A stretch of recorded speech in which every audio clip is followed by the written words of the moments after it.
question? Yeah. If you're striving for enlightenment, isn't that desire or attachment to an ideal? Yes, it is. Is it? But doesn't that like defeat the purpose? If you do it in the wrong way, it does. But it's just natural that when you see that you're attached to things, that you have deluded thinking and anger and desire that you cannot handle, it's just healthy to want something else. And at first, when people start to practice, they want enlightenment in the same way they want chips or Coke. So it's desire. But as they practice more and more and more and more, they get more and more wisdom and compassion and true strength. Not the strength of your ego, but the strength of your attainment.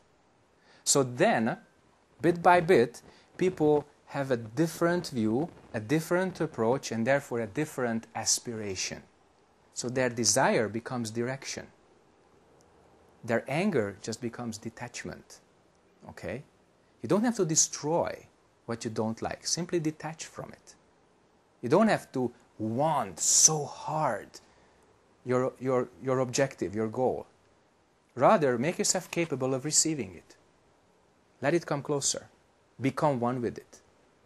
So then desire stops being desire, in this case, because you realize that it's something transcendental, something not name, not form. So how could you desire something which has no name, no form? You never get it. Okay? So the question is very good. And this paradox is just one of those paradoxes that get you closer to the true Dharma. Because thinking will never get it. So you never attain enlightenment with your thinking. So the best thing your cognition can do is bring up a paradox and bow to it. I cannot solve this. And that's where Kongan practice begins. Because only your intuition can solve the Kongan. This consciousness cannot solve the Kongan. This one can. I'm simplifying for you. Okay? So yeah, it is paradoxical, wonderfully paradoxical. Live with it, digest it, use it. Thank you. And yeah, go ahead. you said that detachment desire becomes direction, and yeah, desire can become direction, and anger can become detachment. Yeah. But don't attach to these words too much. I mean, they're logical, so that you would remember them. But desire can also be detachment. So don't attach to the structure. The structure is necessary for your cognition, okay? But it's also a little bit illusory. Okay, next. Somebody got an SMS from the Pure Land. Next question. Any kind of question. You don't have to be a Buddhist, okay? And when I see the Tai Chi symbol, I've tended to think of interbeing, like interpenetration, of like you have opposites and they are unified in like in the circle. I'm very interested in this. This is a new way for me to perceive it. How do you see the Tai Chi symbol as interpenetration? Kind of like one side is form, one side is formless. They interpenetrate, they inter-are. I really don't have any special concept of this. Let me tell you a kind of teenage story. When I started to deal with this stuff in my late teens, I opened a Taoist book. And it was called, and probably it's in English also, The Secret of the Golden Flower. Yeah. So that was my first meeting with this and the Pakwa, the 8 trigrams, 4 of which Korea has in its national flag. Congratulations. Your national flag is already teaching the world at least 50% of the basic Taoist principles. Okay? And I loved it so much that I made a carpet, a circular carpet, which is about 2 meters wide. In the center, a yin and yang symbol, and on the sides, the 8 trigrams. But I never finished the book. I never finished reading it. It's a thin book. But I said, maybe later. I read half of it. I already seem to understand a little bit of this, and I like it so much. I want to see it every day. So Yeah, you can attach many kind of symbolic explanations of yin and yang, high and low, male and female, all kinds of stuff, to this. But making it part of your life, not at the level of a felt carpet, which you created with your own hand, with your friends. Actually, we made it out of this wool, fleece wool. You take it off the sheep and you clean it, no grease, no nothing. It becomes this white, big chunk of just fiber. And then you take this fiber, it's part of Hungarian folk art. You take this fiber and you use some soapy water and you start to rub it. And you can make slippers, gloves, hats. And in the old days, they made even tents out of it. These big yurts, these big tents were made of felt. So a couple of friends of mine, we actually did a lot of folk art when we were teenagers. We liked it. It was organic. It was, people belonging together, okay? When you did this, it was wonderful together action. And we made this carpet together, like 4 or 5 of us. And it was in my room for a very, very long time. In fact, until I left Hungary, to go to the United States and then to Korea. So making it part of your life, making it somehow function, no matter how childish, this way is more important than understanding. So satisfy the hunger of your intellect, then move on. Okay? Next. Yesterday, you commented about global warming, and I was so happy that you brought up the issue, actually. And I was thinking about how inefficient many of the Buddhist temples are in Korea with regards to energy efficiency. And I was wondering, I know that you're building a temple in Hungary, and I'm wondering what specifically you're doing to help it make the temple more energy efficient. Well, first of all, I would really like to welcome the question. I appreciate it very much. And I would like to apologize in advance if my descriptions are a little bit boring. But I hope they will not be. They will contain numbers, engineering solutions, but I'll try to make it as simple as possible, okay? So, first of all, look at the way Korean temples were and partly are constructed to the present day. They're not based on the notion of global warming, energy shortage, or efficiency problems. In fact, when I look at them, first of all, they are wonderful buildings. I feel so much home there. The architecture forms the notion of space. The notion of space conditions your mind. And if the space is clear and the architecture is clear, you feel light, you feel clear, you feel happy. Okay? So they are wonderful creations. That's number one. But they are from the era where there was plenty of wood in the forests and there were plenty of hangjas to bring wood from the forests. And they burnt it, and it became ondol and nice, rice cooking. And in a way, they are efficient to the old standards. You go to a hermitage and there's one fireplace for the kitchen and for the ondol of a whole room. So you see that from above, the floor plan looks like this. This is a Dharma hall. Here's the jidebang, or the kind of place where the monk lives. And here, in the corner, there is the rice cooking, kettle, halfway under the ground. And then they start heating here, and then it heats up the food first, then it heats up the residence, and then it goes out somewhere here in a big, beautiful chimney. Okay? So this is actually efficient to the old standards. Now, what happened is that in the middle of the last century, they started to use coal, and they started to use oil, and bigger temples meant bigger amount of oil and bigger amount of coal. And the world started to change in terms of energy supply and energy demand. So the temples, themselves, they were not good or bad. They were built to old standards. And now as we build new temples, we really have to adjust to the new situation. So what we could do 200 years ago is getting endless supplies of wood. There was no timber industry, there were not so many wooden furnitures, and most of all, 150 years ago on this planet we had 1 billion people. 1 billion people. 100 years ago, 2 billion, 50 years ago, 3 billion. Now it's over 6.6 billion. So the increase just over the last 2,000 years is like this. It's really bad. Why?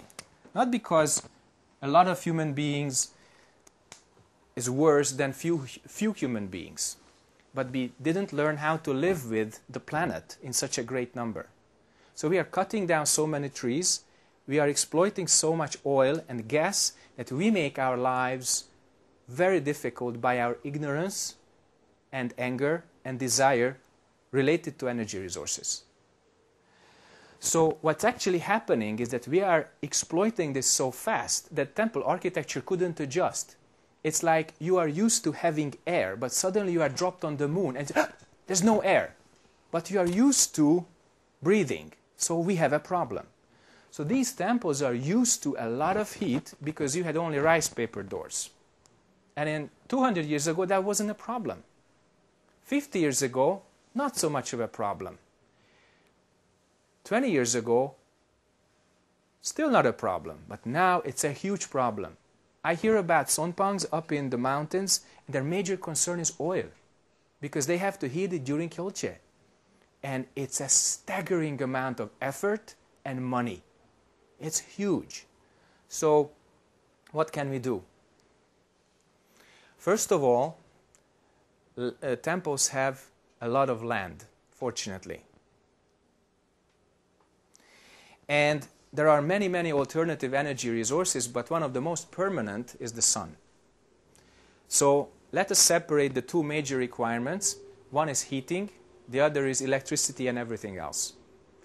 Electrical stuff, the lightweight demand can be supported by solar cells. The temples have the money, they have the land, they just have to have the will. So if the concept of supplying the temple with energy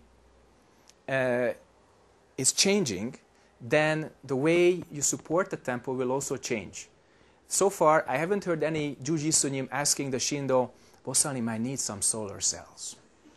But the time should come when it happens. Otherwise, we are facing a serious problem when Shindonim will say, I'm sorry, it's too expensive.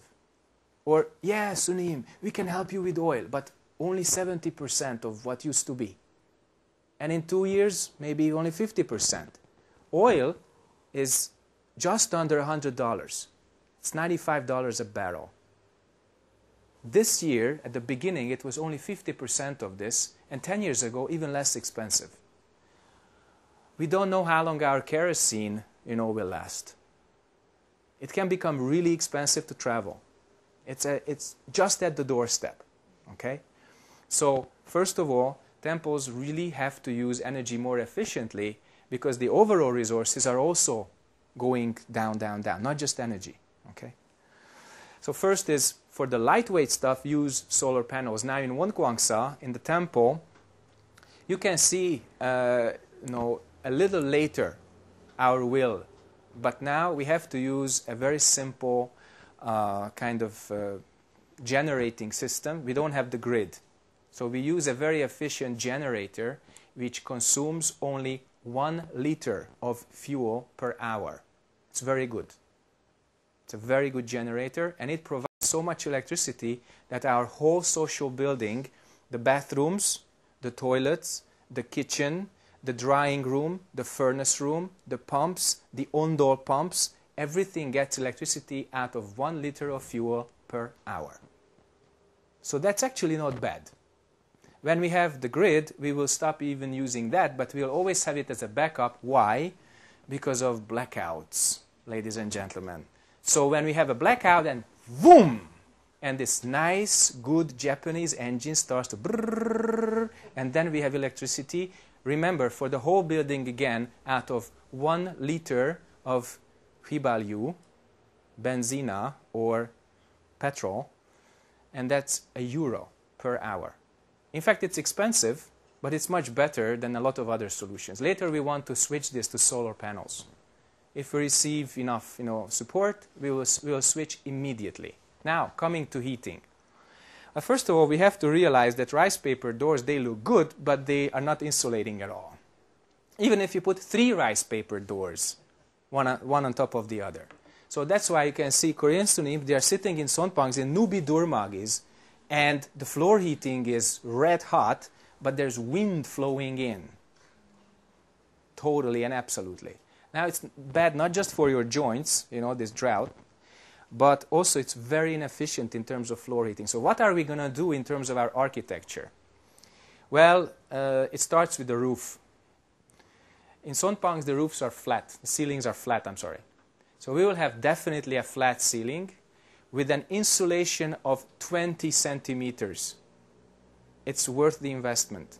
It's a special flame-proof cellulose material. It's not plastic and it's not concrete. It breathes. It retains the natural organic feeling of the environment. Okay? If you put anything like artificial fiber, water will be dripping from the ceiling. So we don't do it. It's breathing in and out. And the walls will have the same. I say the name, although I'm not the agent of the company, but it's widely available in Europe. So if you're in Europe, you can use the same material. It's fantastic. Our carpenter recommended it. And so as to verbalize it for you, it's called Thermofloc. Okay? It's coming in these gray big bags, and it's like Vataline, or this, clear insulating material. It's gray. Like I said, it's totally flame-proof, and with compressed air, you can blow it into even the smallest corner, and it becomes very tight. So we will have about 15-20 centimeters up on the ceiling, about 15 centimeters in the walls, and the floor heating, that's very important, is totally insulated with hard styrofoam on all sides. So the heat can only go up. It cannot go down. Sometimes you see old floor heating systems in temples where there is no insulation underneath. So it can go straight into the ground. It's very bad efficiency. So you're sitting there and there's no warmth. And you go into the furnace room, it's going at 10,000 RPM. It's really, really sad. Okay? So insulated ceiling, insulated walls, insulated floor heating. The 3 important parts, up, middle, and down. Now comes the most interesting part, the doors and the windows. Now, Korean style has some specific attributes, the way things actually are supposed to look. And we keep that. We respect that. That's why we say we are building a kind of traditional Korean temple, because it looks and feels traditional. But we make it energy efficient also. So I'm not sure I can demonstrate this so well here because we don't have that here. But in Europe, you have doors as well as windows which can be locked airtight just with the handle. So it has a tilt function, it has an open function, and it has a closed function. And when it's closed, there is not even a single molecule of air. It's not going in or out.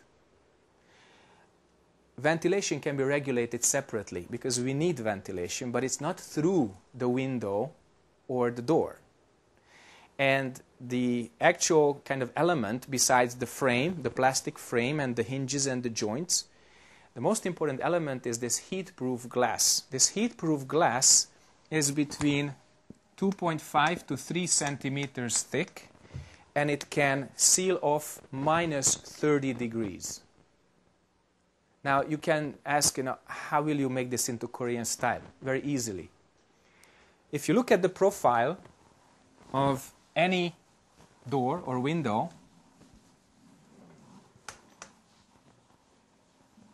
I'm drawing this now from the side.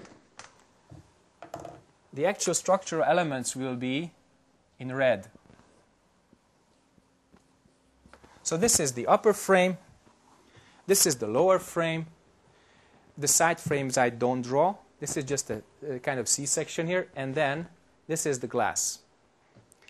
Now this would look very, very modern, right? So look at that. You have this nice wooden frame over there, or you remember some kind of great temple door, the lattice doors with rice paper. So what's going to happen is that we will put 2 style frames into the structural frame here.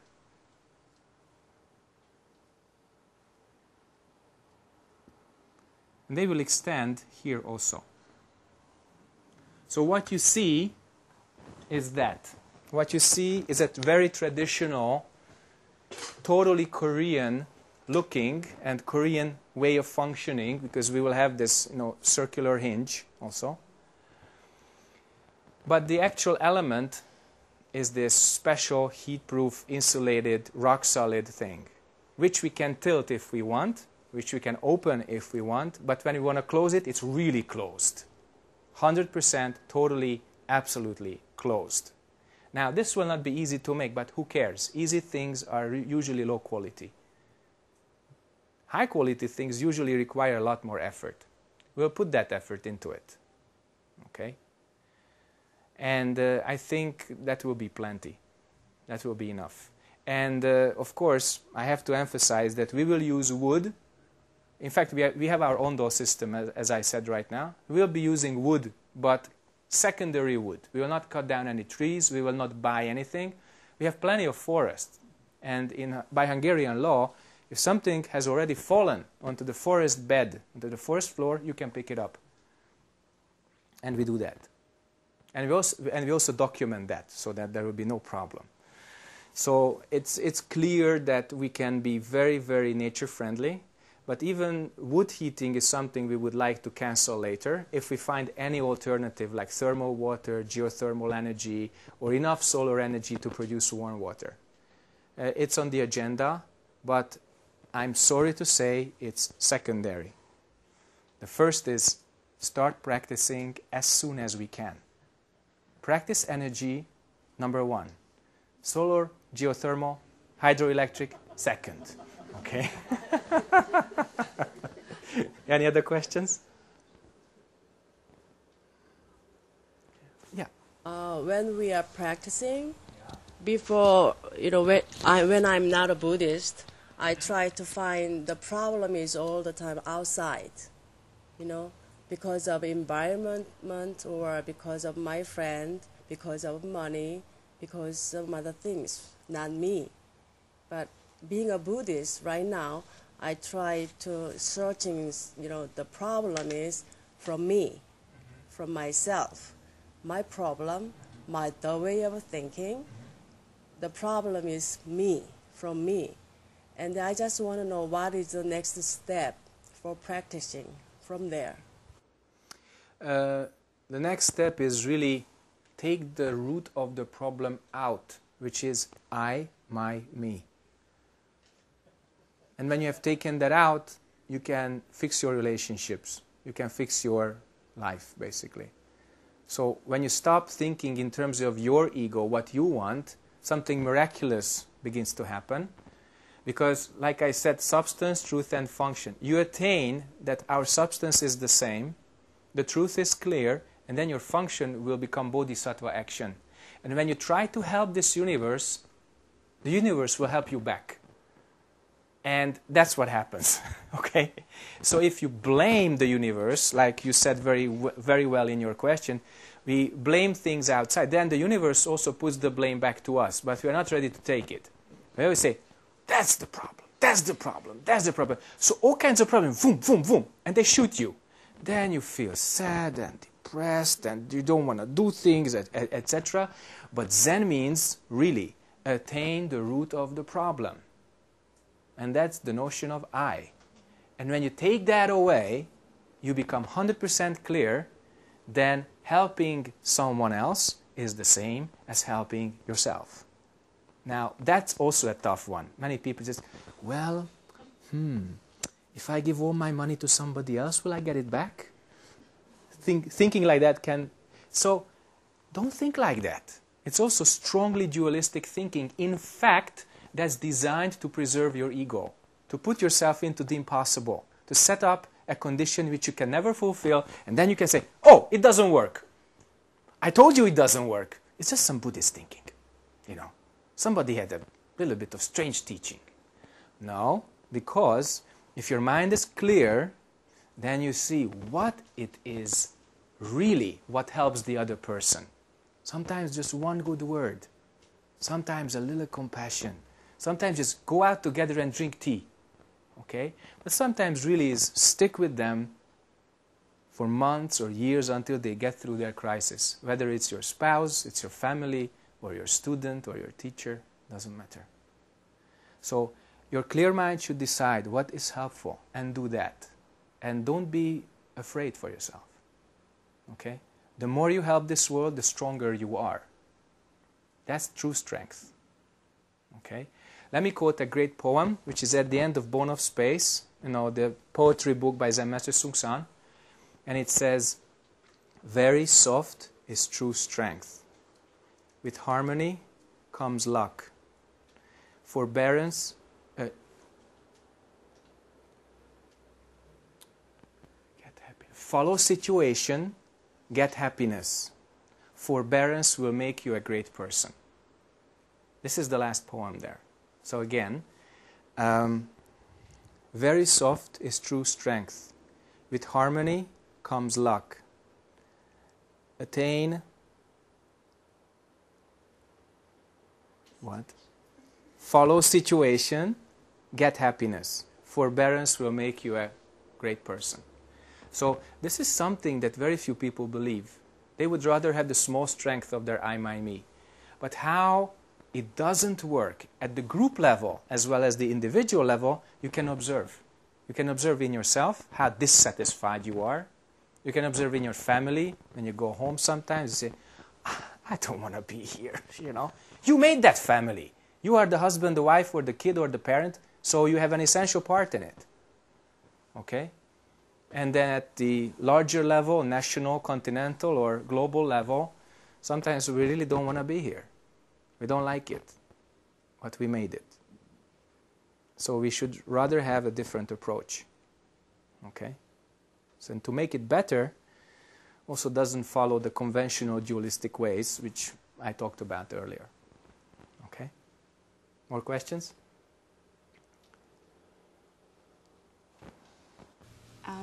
When you have ups and downs in your practice and you struggle with it, is it a sign that you should actually practice more, that you need to practice more, and that's why you're struggling? Actually, it's not a sign of anything. It means that you're practicing, and maybe you should keep the same practice as fits into your daily schedule. So, you decide you do 108 bows every day, and 40 minutes of sitting, and at the end of the day, the 2 sutras, Heart Sutra and the Day Biju, the Great Dharani. For lay people, this is plenty. Okay? If you can practice more, it's fine, but mostly, realistically, you cannot fit more into your schedule. Luckily, if you can, it starts to make a difference.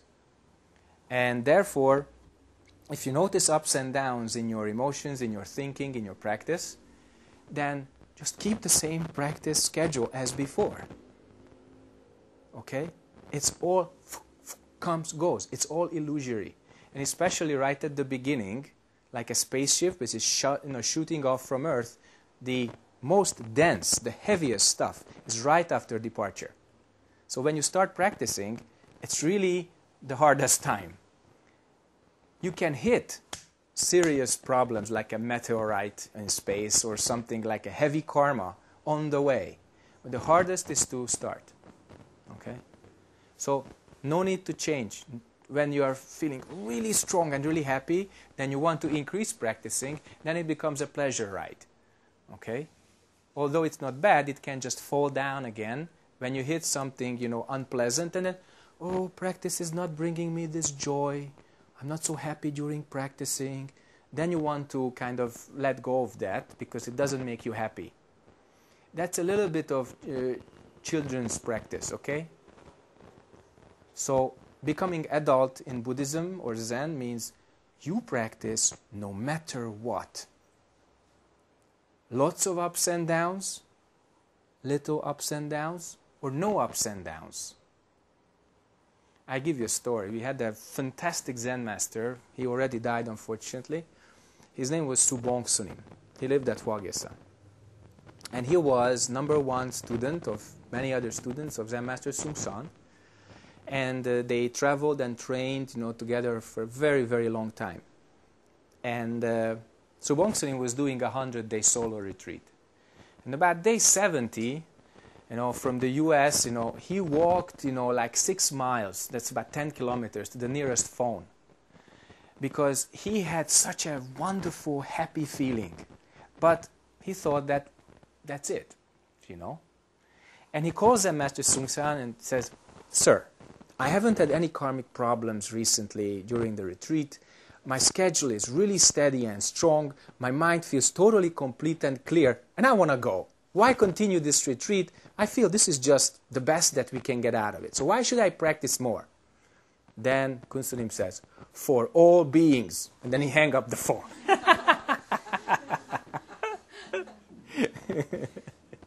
Okay? Good. More questions? Yeah, go ahead. When you reflect, is the aim oneness or nothingness? Oneness, wrong. Nothingness, even worse. What do you see now? A window? Yeah, that's clear. Forget all the Buddhist thinking, okay? It's just some good dessert after dinner to your mind. But if you're attached to any concepts, you're blocking your way. Don't know. Return before thinking. Only don't know. And that gives you something which no word can give you. No teacher can give you, fortunately. Okay? You're welcome. More questions? How close is your Hungarian temple to completion? Oh, so we have an interesting situation. The situation is that our social building, which has the ondol, the bathroom, the kitchen, so all these things, it's 80% complete. So that's why we are having a winter retreat, a Kyolche there, in January, because we have to follow the instead of the lunar, the solar calendar, the Yangyok. And since you have so many questions about construction and retreat, let me be a little bit more specific.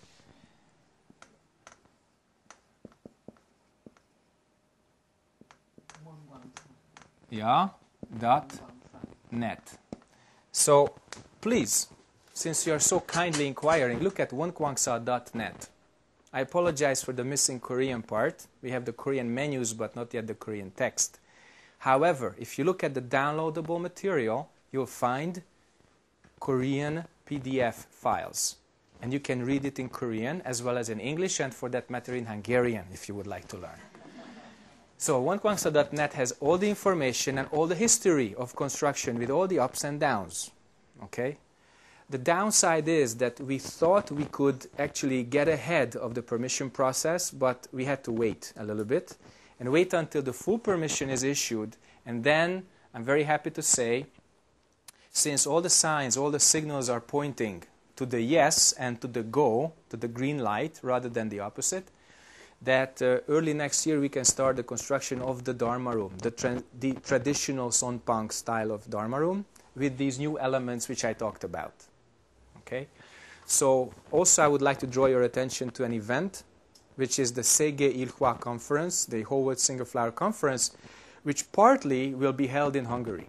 The kickoff event, the actual conference, will be in Warsaw. Then it goes into a tour of Krakow, Prague, and then it comes to Budapest. That happens in the last week of 2008, September. Okay? And then people will have a chance to take part in the grand opening ceremony of our traditional Sonpang, which will be hosting, and in fact it's already hosting, practitioners, residents. Okay? So now at this point we have an Imshi Sonpang, a temporary Zen room. It's large enough for 20 people, and we'll have our retreat there, without electricity, without anything installed into the Dharma area. But the social area, like I said, the social building will have all the mod conf, everything you need to keep your life, comfy and functional, and not to be, afraid to use the toilet, etc. Things like that. Okay? So that's our near future.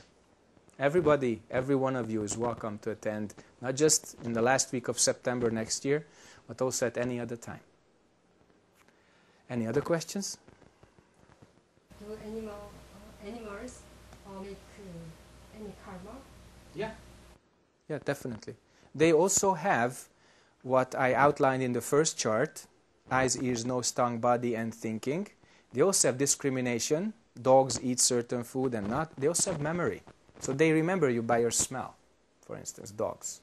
But what really kind of distinguishes animals and humans is this Buddha nature, this reflective consciousness.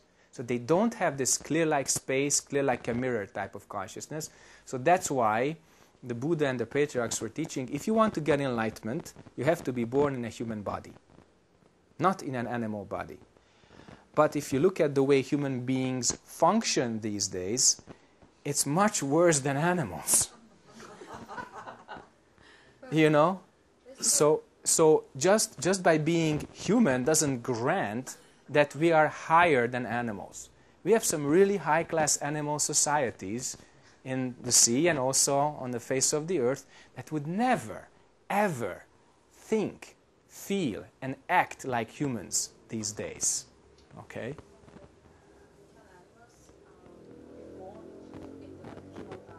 Yeah, and vice versa.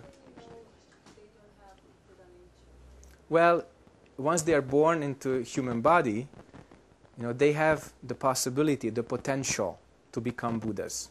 But they have very strong animal karma. And when you look at, the strange human behaviors, especially killings, murders, that's very close to animal-style life. Because if you don't like somebody, you kill.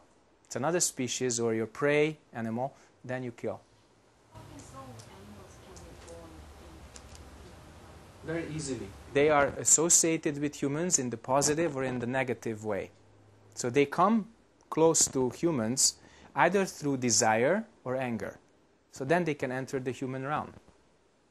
So for instance, animals are killed by the hundreds of millions every single year for food.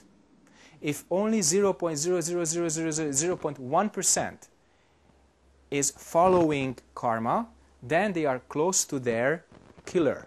And they are reborn as human being who wants to kill the other human being and take revenge. I give you an interesting kind of input or addition to this. If you look at the Middle Ages in Europe, I'm not sure about Asia, people were executed sometimes at the stake and their heads were chopped off. But the executioner, the person who actually executed the other, always had a mask, a face, an artificial face, which covered the original. Why? Why? Exactly. Because when you die, you put, with your last fear and your last anger, you put your killer's face into your memory, and next lifetime you're looking for it. And you want to find it. You don't have to believe it. Just remember smaller conflicts, which doesn't end your life. Somebody really is mean to you. And inside you feel, I'll come back and take revenge. Okay? So a great teacher said, only forgiving can give you a release. And it was not a joke. It was not a moralistic treatment to make you quiet, to make you into sheep. It was the real work inside to transform your anger into compassion. But if you don't attain our common substance, then true compassion is impossible. It remains just an emotional setup. And that's why people are struggling so hard to forgive their quote-unquote enemy. But before you see that your enemy is not your enemy, before that, it's impossible. So yeah, that's why. And the positive is when you have a cat, and you have the cat for 15 years, sometimes cats live long, and they attain human habits because they live with you. They cannot talk, but they totally move as per human dynamics. And they become so sensitive and so perceptive that they seem totally non-cat-like.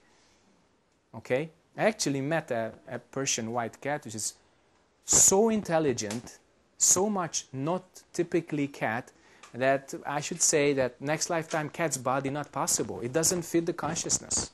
Okay? So watch, because we can go to any of these realms That's why Zen Master Sung San and other great teachers, they always taught direction, direction, direction. Remember the temple rules we have? Pai Chang Zen Master and later updated by Zen Masters, other Zen Masters. It says, if you die tomorrow, what kind of body will you get? Isn't this matter of the greatest importance to your mind?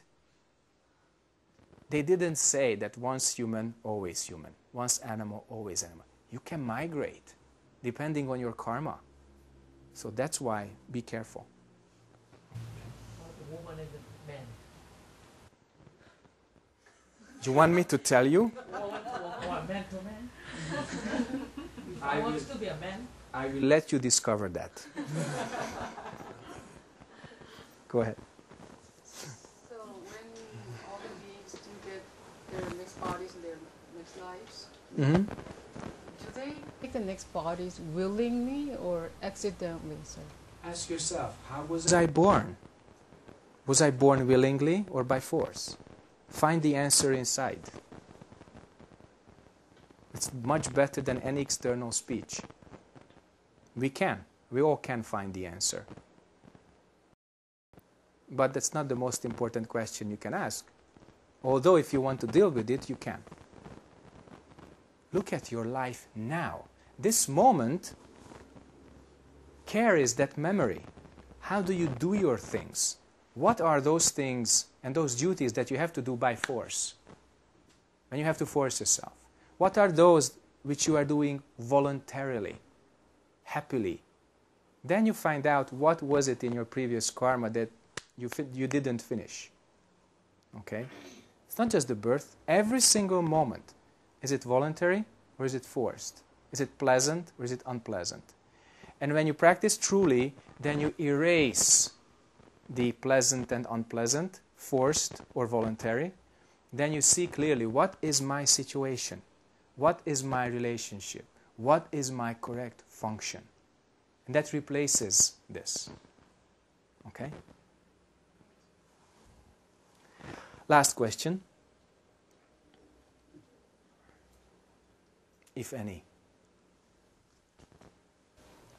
Yeah, go ahead. You said yesterday that Zen is not for the easy times, that it's for the hard times. What can you do when everyone experiences emotional times that can be very difficult? What can you do not to identify with that, not to make those strong anger or sadness? What can you do to realize that that's not I or that's not you? First of all, take a deep breath. That's great, you can do it now, but what I meant is take a deep breath when those conflicts want to overpower you. Because that's when we lose the connection between body and mind. We are wrapped up in our own emotional or cognitive thinking. So then please reconnect with the moment, and the best way is to return to your breath. It saves your life. Okay? Also, when you return to your breath, there is a sudden detachment from your mind content. You're not wrapped up in it so much. So be brave and just breathe in and out for 10 seconds. And after those 10 seconds, things will look very different. Now, of course, when you have to act spontaneously, you have shorter time. And that's why practicing is necessary, that you would process most of your karmic, problems before you have to act or speak or think. So when you have a huge emotional problem, first of all, it prompts you to practice more and regularly. And then, when it appears spontaneously, you have the mind's routine. Like a good horse is a good training to jump over the fences. Okay? Then it doesn't strike you so strange that, whoops, I have an emotional problem. I've seen it before. And I solved some of it before. So you can use that mental routine, that practicing karma, to get through your emotional stuff without hurting yourself or hurting anybody else. What's worst is that if you mix your emotion with your cognition, it becomes explosive. You think because you feel, and you feel because you think. And that's destructive. Okay? So, first of all, have a moment of separation. Have a moment of detachment. If with the breath, fine. If just in your mind, it's even faster. And then you see, it's only feeling. It's only thinking. It's not me. So that gives you a kind of breathing space. It gives you a little perception, some mind space to actually do something else than your karmic forces, Simple example, you're on the Chiachol and it's rush hour. And some guy, steps on your toe. And your impulse is, hey! But you see that it wasn't intentional. You see that it's just due to rush hour. So you just move a little bit to the side and you return all your unpleasant emotions to your Tantien. So your focus can go down from the heart and from the forehead to the Tantien. You can return to your breath. You can establish some space, some distance between your controlling emotions. And then that gives you an alternative. Okay? But really, in the moment, it's sometimes really hard. That's why practicing is very good. And that helps, not just with emotional problems, with intellectual problems, and also deeper sufferings. So I would like to appreciate your precious attention tonight. And I hope to see you and anyone else who would like to attend the day after tomorrow, when besides individual karma, which we covered today, we will talk about group karma, because that's when the dance begins. Thank you very much.